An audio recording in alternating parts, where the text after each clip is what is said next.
And hello again. Okay, another garden video here, looking across and around things. So at this point, especially moving into September and what is really the most consistently hot part of the year, especially after the heat wave that we just all went through, although it's much better now, things are kind of really wrapping up, as I mentioned on the blog and elsewhere, regarding much in the way of further, at least summer harvesting. There's still something to be done, but at this point it's really starting to move into transition mode.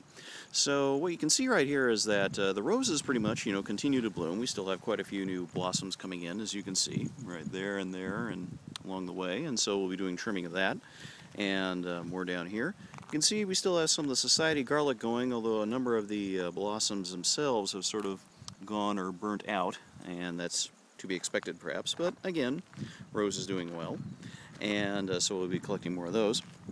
The artichokes, again, never really have come in yet. They just sort of simply are there, although they may be doing more perhaps in fall.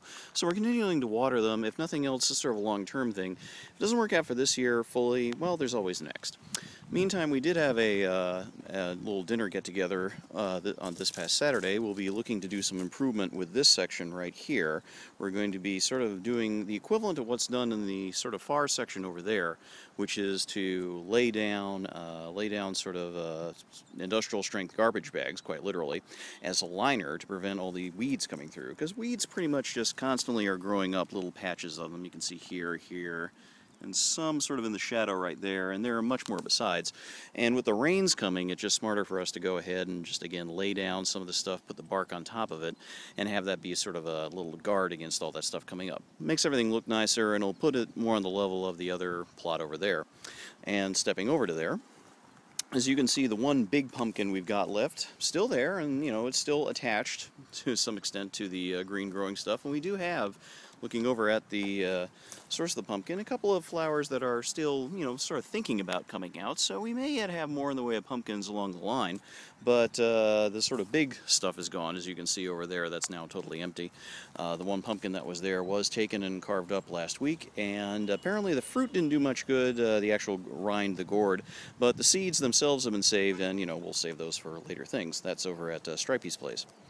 The zucchini continues to flourish, as you can see, rather precipitously, so there's still more to be had there. I'm sure there are a few flowers and actual zucchini fruit down there, in there somewhere. Chard is going along well enough. There are some tomatoes still coming through. We have some new green growth as well, so we'll be watering that. It's definitely a lot more restrained than before, only a bit of basil, as you can sort of see off there in the distance, but even so. Beans are, we've still got some beans coming through. There'll be a number we'll be picking right here. You can sort of see that we've got some around, so we'll be grabbing those. Still a couple of carrots down there. Some more, well, it looks like a combination of weeds here and things like that, but still some small radish and other plants like that down here tucked away, perhaps, to claim. The watermelon is mostly gone at this point, but as you can see, there is some new growth right here, so there may yet be a chance for late watermelon. We'll have to see, although we're not totally holding out hope. And then down over here, well, the potatoes, looks like the potatoes sort of suffer the wrath of everything. There may be something down there in there somewhere, but maybe not this time. The pepper, however, still grows, although it looks like the one pepper that's on there has been sort of had, so we'll just have to see. So, maybe a failed experiment, who can say. Nonetheless, it's, okay that we don't have to do as much work here, and we're already thinking about what to put in for winter, so we'll have more of that later on. Anyway, there's the latest update, and now to water what we have and clean up what we got and take it from there. Talk to you soon.